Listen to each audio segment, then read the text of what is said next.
Hello students. आज हम बात करते हैं सब्स्टिट्यूशन वर्सेस एलिमिनेशन रिएक्शन। अभी मेरे कुछ स्टूडेंट्स ने कहा कि सर मुझे समझ में नहीं आ रहा है कि कहीं पर तो सब्स्टिट्यूशन रिएक्शन हो जाती है और कहीं पर एलिमिनेशन रिएक्शन हो जाती है। और एक बड़ा ही सिंपल सा हमारे पास में एग्जांपल आता है कई बार, जैसे कि अभी तक देखा है मैंने अपने स्टूडेंट्स को कि वो कहते हैं सर कि हमने देखा कि CH3 CH2 and the PR। Okay, ये कहीं पर लिखा होता है और क्या करते हैं वे कि वो इसकी रिएक्शन करा देते हैं, दो तरीके से रिएक्शन करा देते हैं। वो कौन कौन सी रिएक्शन होती है कि KOH के साथ में और नीचे लिख देते हैं एक्वस। ओके, और एक्वस लिखने के बाद में लिख देते हैं कि this reaction proceed by the CH3CH2 and OH। Okay sir, this is the substitution reaction, nucleophilic substitution reaction. Okay, और कहीं पर ऐसे करके लिख देते हैं कि KOH alcoholic, and then alcoholic लिखने के बाद में कर देते हैं कि CH2 double bond CH2, product ये बन जाता है। तो यहाँ पर एलिमिनेशन रिएक्शन हो जाती है और यहाँ पर न्यूक्लियोफिलिक सब्स्टिट्यूशन रिएक्शन हो जाती है। सर ये बात समझ में नहीं आ रही है, ये हुआ कैसे है? अब पता नहीं यहाँ पर केवल और केवल जहां तक अभी हम देखें तो केवल और केवल क्या अंतर बैठा है यहाँ पर? बेटा एक्वस का बैठा है और एल्कोहलिक का बैठा है। ओके, बाकी सारे पॉइंट तो सेम है, हमारे पास में रिएक्टेंट सेम है, KOH है और सिंपल वे में हमारे पास में एल्काइल ब्रोमाइड है, इथाइल ब्रोमाइड है। ओके, एल्काइल हैलाइड है, सेम है हमारे पास में। केवल एक्वस एल्कोहल ने क्या कर दिया यहाँ पर आकर के? ऐसा क्या हो गया कि कहीं तो आकर के न्यूक्लियोफिलिक सब्स्टिट्यूशन रिएक्शन हो गई है एक्वस मोड में आकर के, और कहीं पर आकर के यहाँ पर एलिमिनेशन रिएक्शन हो रही है। तो ये हमें समझ में नहीं आ रहा है सर, ये कैसे ऐसे हो गया? तो डोंट वरी स्टूडेंट्स, हम अभी इस बात पर ही बात करते हैं कि ये कैसे हुआ है, किस तरीके से हुआ है। अब हम इसी पर ही बात करते हैं स्टूडेंट्स। ओके, तो मैं अभी आपके सामने केवल और केवल एक ही एग्जांपल लूंगा। सिंपल, ओनली वन एग्जांपल, और उससे आपको सारी बातें अपने आप में समझ में आ जाएंगी। ओके, तो मैं यहाँ पर केवल और केवल एक एग्जांपल ले रहा हूँ, टर्शरी ब्यूटाइल हैलाइड के लिए मैं एग्जांपल ले रहा हूँ। ओके, उससे ही भी हमें सारी बातें समझ में आ जाएंगी। ओके स्टूडेंट्स, तो मैं यहाँ पर लिखता हूँ टर्शरी ब्यूटाइल।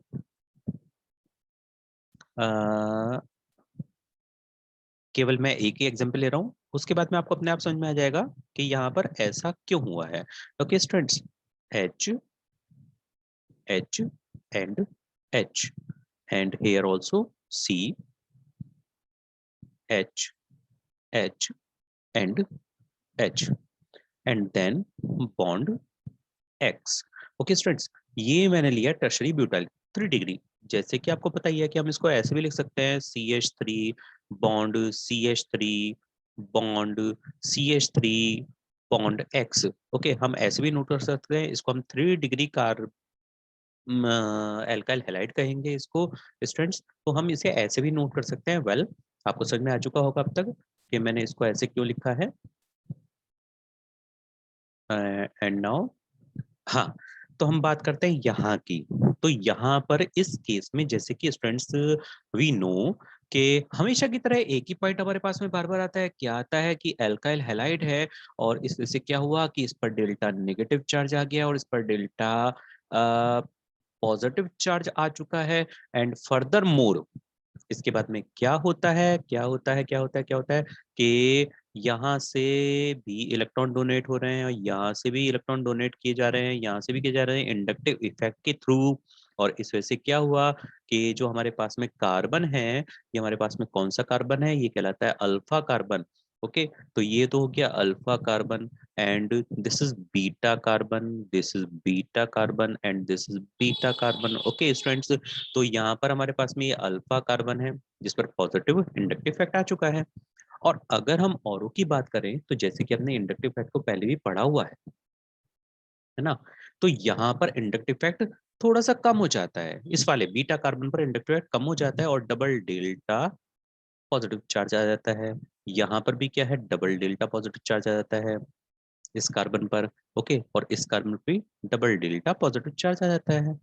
जैसे कि अभी तक हमने पढ़ा हुआ है, इंडक्टिव इफेक्ट को हमने समझा हुआ है अच्छी तरीके से।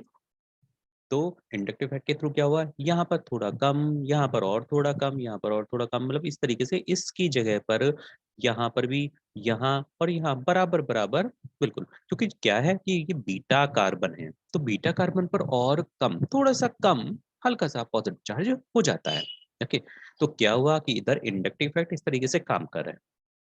स्टूडेंट्स, आपको क्लियर होगा ये पॉइंट। अब आती है नई बात। अब वो नई बात यहाँ पर क्या आती है?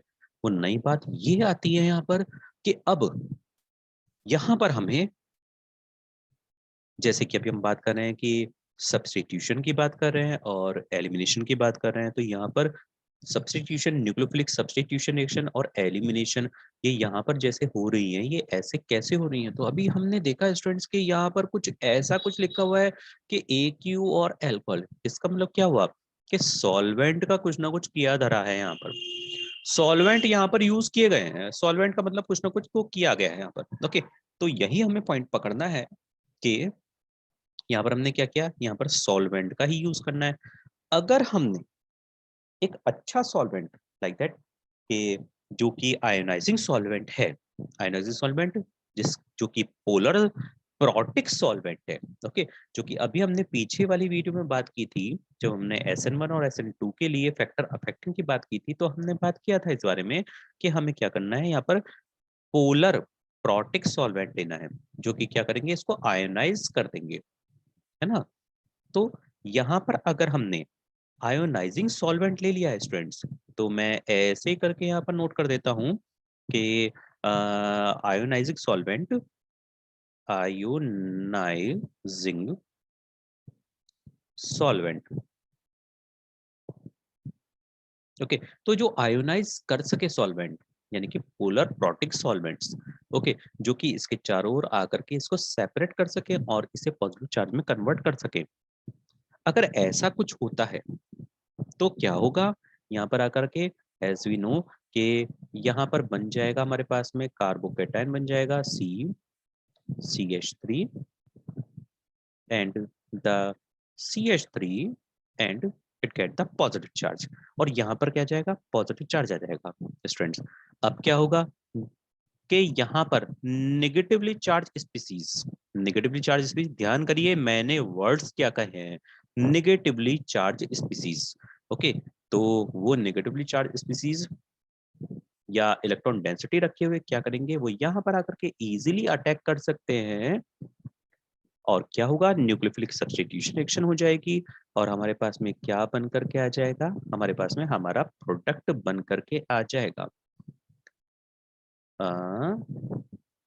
And the nucleophile.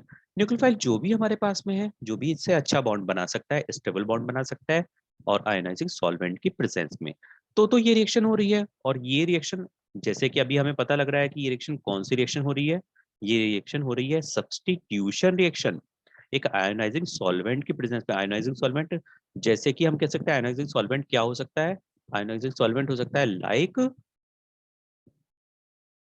Water,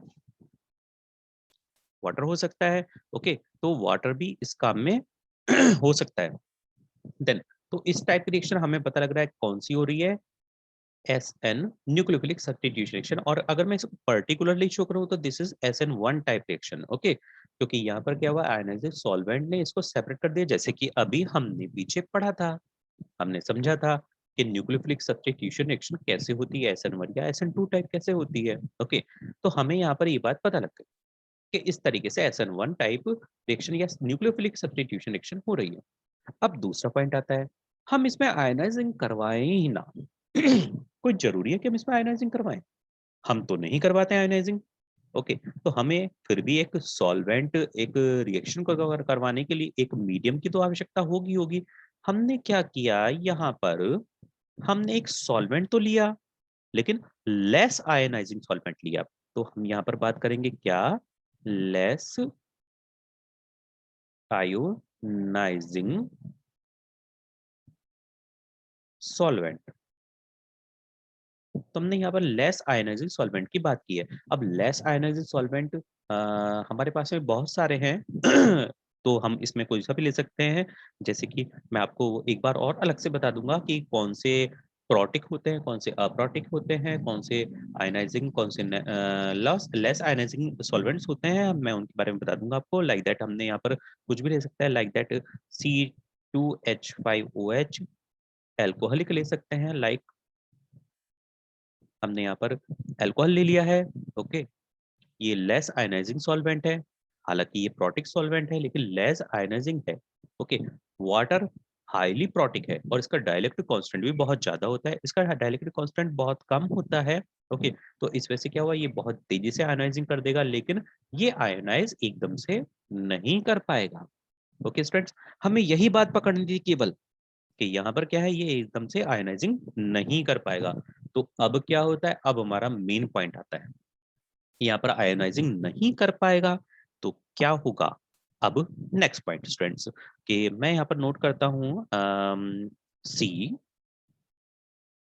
C H H and H,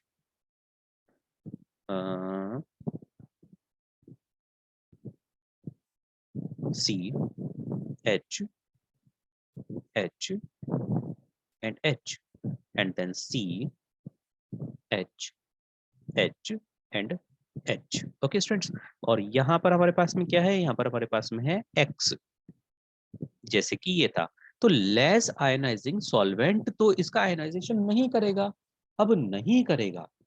तो ध्यान कीजिए कि अभी हमने यहाँ पर बात की थी, अभी हमने जैसे पीछे बात की थी, क्या था हमारे पास में, यहाँ पर हमारे पास में था दीज आर द बीटा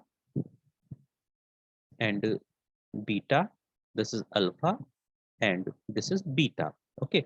तो बीटा वगैरह इन सब ने क्या किया था, अपने इलेक्ट्रॉन इंडक्टिव इफेक्ट के थ्रू यहाँ पर इन्होंने अपने कंपनसेशन करना स्टार्ट कर दिया था। और इसी तरीके से ये जो कंपनसेशन हो रहा है, ठीक है, उसी तरीके से क्या करेंगे, कार्बन भी पॉजिटिवली चार्ज होंगे तो क्या करेंगे, इनके हाइड्रोजन आकर के कंपनसेशन करने लग जाएंगे इलेक्ट्रॉन्स को। तो यहाँ पर ऐसे ही ये भी कंपनसेशन करने लग गए हैं। और जब ये भी कंपनसेशन करने लग जाएंगे अपने इलेक्ट्रॉन्स को, तो ये क्या होंगे, कोई भी एक हाइड्रोजन होगा वो क्या हो जाएगा, वो भी हाईली पॉजिटिव चार्ज हो जाएगा। और अगर ये हाईली पॉजिटिव चार्ज हो जाएंगे, अगर ये हाईली पॉजिटिव चार्ज हो जाएंगे तो ये क्या कहलाएंगे, ये एसिडिक हाइड्रोजन कहलाएंगे, okay. Acidic hydrogen, acidic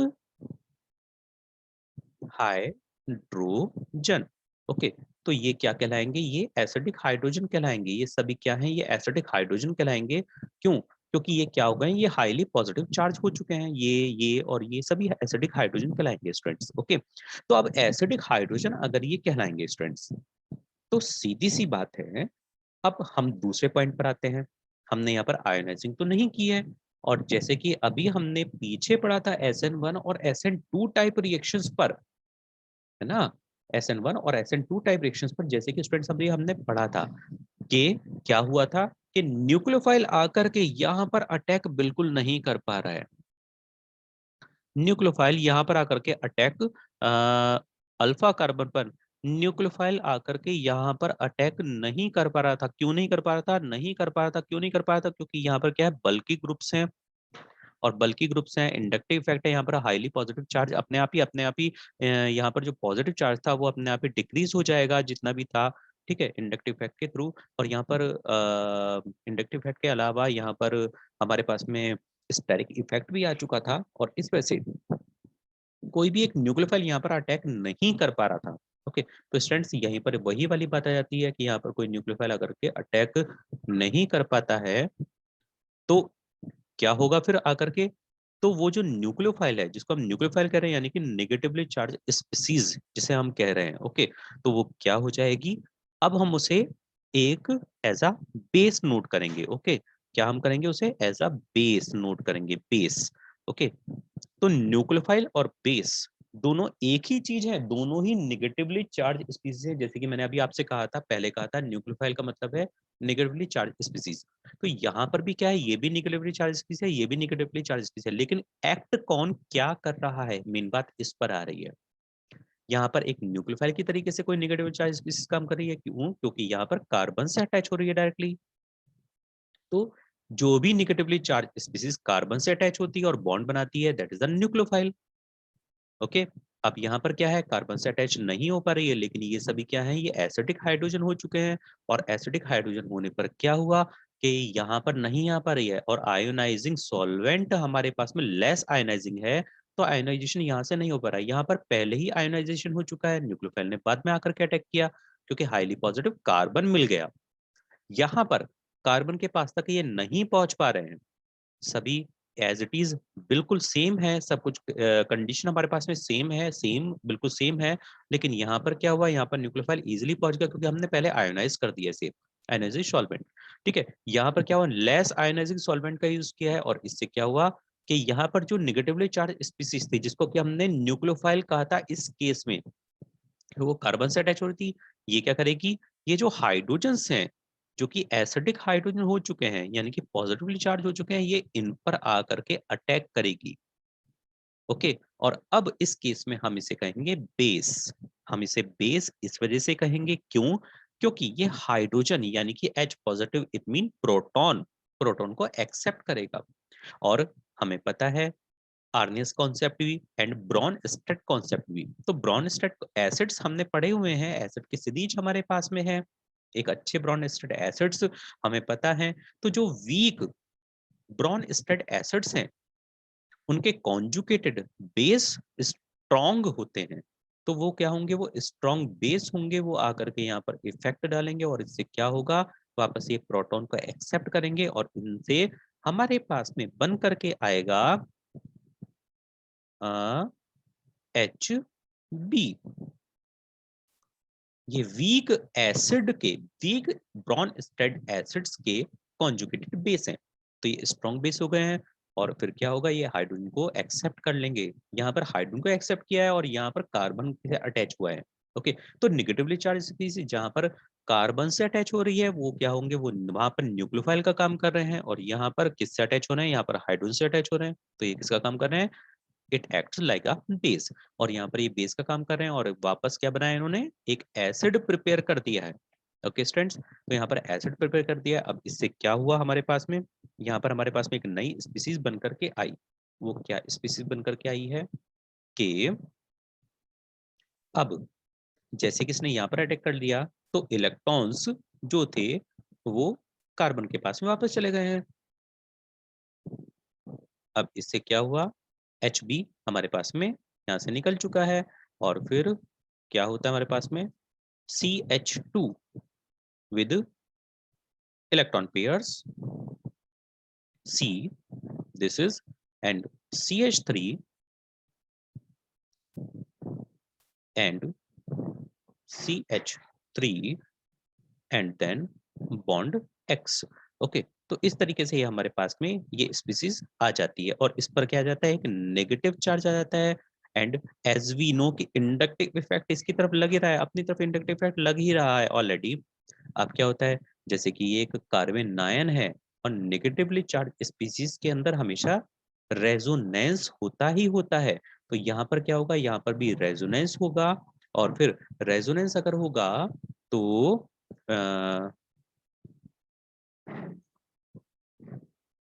resonance जब होगा यहाँ पर, तो यहाँ पर ये रेजोनेंस यहाँ पर होगा, और यहाँ से जैसे कि इसका इंडक्टिव इफेक्ट ज्यादा ही है, ये क्या होगा, ये इधर आ जाएगा। ओके, इंडक्टिव इफेक्ट की वजह से ये इलेक्ट्रॉन को अपने पास में ले लेगा, और फिर यहाँ से इधर की तरफ आ जाएंगे, ये रेजोनेंस हो जाएगा। और रेजोनेंस होने से फिर क्या बन करके आएगा हमारे पास में, CH2 double bond C and CH3 bond CH3 and with X negative charge, जो भी हैलाइड हमारा इससे सेपरेट हो जाएगा। तो इस तरीके से हमारे यहाँ पर क्या हो जाएगी, एलिमिनेशन रिएक्शन हो जाएगी। लेकिन स्टूडेंट देखिए, बिल्कुल एक बहुत ही अच्छी सी बात है क्या, कि यहाँ पर केवल और केवल हमारे पास में क्या हुआ है, सॉल्वेंट का एक बहुत ही बड़ा इफेक्ट पड़ा है। कि सॉल्वेंट हमारे पास में कौन सा है, सॉल्वेंट हमारे पास में अगर आयोनाइजिंग सॉल्वेंट है, तो ये पहले आयोनाइज कर देगा, और ऐसे में नेगेटिवली चार्ज स्पीसीज क्या काम करेगी, वो काम करेगी न्यूक्लियोफाइल का, और कार्बन से अटैच हो जाएगी।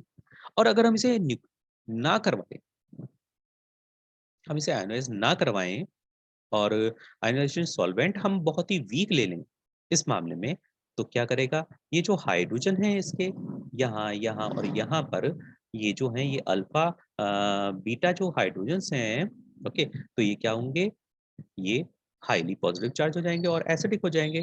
तब क्या करेगा, यहाँ पर तो नहीं जा पाएगा नेगेटिवली चार्ज स्पीसीज, तो क्या करेगी वो फिर इधर उधर हाइड्रोजन के पास में जाएगी।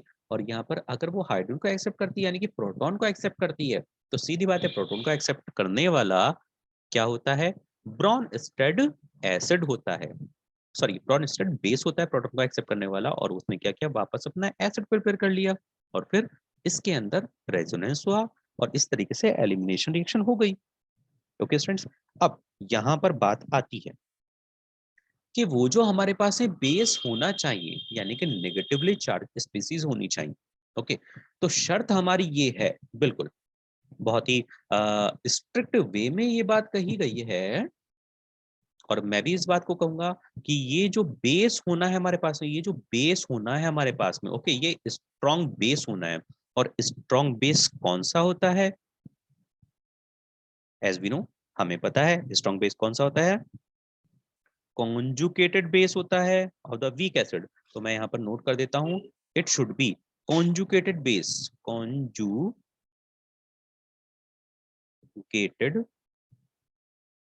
Base of weak acid. तो जो कॉन्जुगेटेड बेस होगा वीक एसिड, वो क्या करेगा, वो एक स्ट्रॉन्ग बेस का काम करेगा। ओके, वीक एसिड का जो कॉन्जुगेटेड बेस होगा वो स्ट्रॉन्ग एसिड का काम करेगा। ओके स्टूडेंट्स, अब दूसरी बात ये है क्या, कि यहाँ पर हमें टेम्परेचर हायर देना पड़ेगा, यहाँ पर हमें टेम्परेचर इस जगह पर टेम्परेचर यहाँ पर हमें टेम्परेचर जो देना पड़ेगा वो यहाँ के कंपैरिजन में हमें ज्यादा देना पड़ेगा। क्यों ज्यादा देना पड़ेगा स्टूडेंट्स, क्योंकि जो इसकी एक्टिवेशन एनर्जी होती है, एलिमिनेशन की जो एक्टिवेशन एनर्जी होती है वो ज्यादा होती है एसएन रिएक्शन के। ओके, यानी कि न्यूक्लियोफिलिक सब्स्टिट्यूशन रिएक्शन के कंपैरिजन में, ये रिएक्शन के लिए हम यही बात कर रहे हैं कि इसके कंपैरिजन में एलिमिनेशन रिएक्शन के लिए एक्टिवेशन एनर्जी जो होती है वो बहुत ज्यादा होती है, और इस वजह से हमें यहाँ पर हायर टेम्परेचर देना पड़ेगा, ये टेम्परेचर हमें हायर देना पड़ेगा, हायर, ओके, हायर टेम्परेचर देना पड़ेगा then the nucleophilic substitution reaction. Okay students, तो इस तरीके से यहाँ पर ये रिएक्शन हो जाएगी। अब देखिए स्टूडेंट्स, हमें यहाँ पर एक बात पता लग रही है कि यहाँ पर जो न्यूक्लियोफिलिक सब्स्टिट्यूशन रिएक्शन हुई है, इसमें आयोनाइजिंग सॉल्वेंट का बहुत ही अच्छा यूज किया गया है।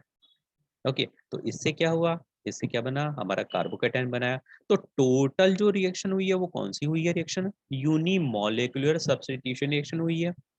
ओके, लेकिन अब हम इस केस में जाकर के देखें तो यहाँ पर आयोनाइजिंग सॉल्वेंट का यूज हमने लेस आयोनाइजेशन का किया है, तो यहाँ पर आयोनाइजेशन इजीली नहीं हुआ।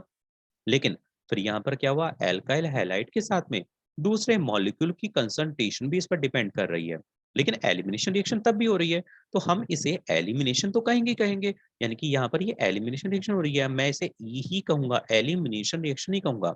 लेकिन फर्दर किसकी प्रेजेंस में हो रही है, ये जब तक कि कोई एक नेगेटिवली चार्ज स्पीसीज नहीं आई थी तब तक ये रिएक्शन नहीं हो रही थी। तो यहाँ पर अगर हम चेक करें, यहाँ पर हम देखें, तो कंसंट्रेशन किस पर डिपेंड हो रही है, एल्काइल हैलाइड पर तो डिपेंड हो ही रही है, साथ में किस पर डिपेंड हो रही है, एक बेस पर भी डिपेंड हो रही है जो नेगेटिवली चार्ज है उस पर भी डिपेंडेंट है। ओके, तो इस तरीके से ये क्या हुआ, ये दोनों पर ही डिपेंड हो रही है, यानी कि ये यूनिमोलिकुलर रिएक्शन नहीं है। ये कौन सी रिएक्शन है, ये बाई मॉलिकुलर रिएक्शन है, लेकिन एलिमिनेशन रिएक्शन है। तो मैं इसको क्या कहूंगा, E2 टाइप रिएक्शन। तो यहाँ पर इस केस में जो रिएक्शन होगी वो E2 टाइप रिएक्शन होगी, जबकि मैंने क्या किया है, केवल और केवल सॉल्वेंट को चेंज किया है, टेम्परेचर को चेंज किया है, और साथ में क्या लिया है, मैंने यहाँ पर जो लिया है वो एक conjugated base of the weak acid लिया है। तो हमारे पास में एसिड की सीरीज है ही है, हमें पता है कि एसिड की सीरीज में जो नीचे वाले एसिड होते हैं जिनकी पी की वैल्यू बहुत ही ज्यादा बहुत होती है, ओके, स्ट्रांग होती है, तो वो क्या होते हैं, वो एक वीक एसिड का काम करते हैं, और वीक एसिड से अगर एक प्रोटॉन छिन जाए तो उनके जो कॉन्जुगेटिव बेस होते हैं वो क्या होते हैं, वो स्ट्रॉन्ग बेस हो जाते हैं। तो यहाँ पर हमें उन्हीं के ही बेस लेने हैं, जैसे कि हमें पता है क्या, OH negative, OR negative, NH2 negative. Okay, इस तरह से हमें जो लेने हैं हमें वो लेने हैं। तो यहाँ पर वो क्या करेंगे, वो एलिमिनेशन रिएक्शन देंगे students. Hope you understand this. Thank you students. अगर आपको कुछ और समझना हो तो प्लीज आप मुझे सेंड कीजिए जो भी आपको समझना है। Okay students, thank you.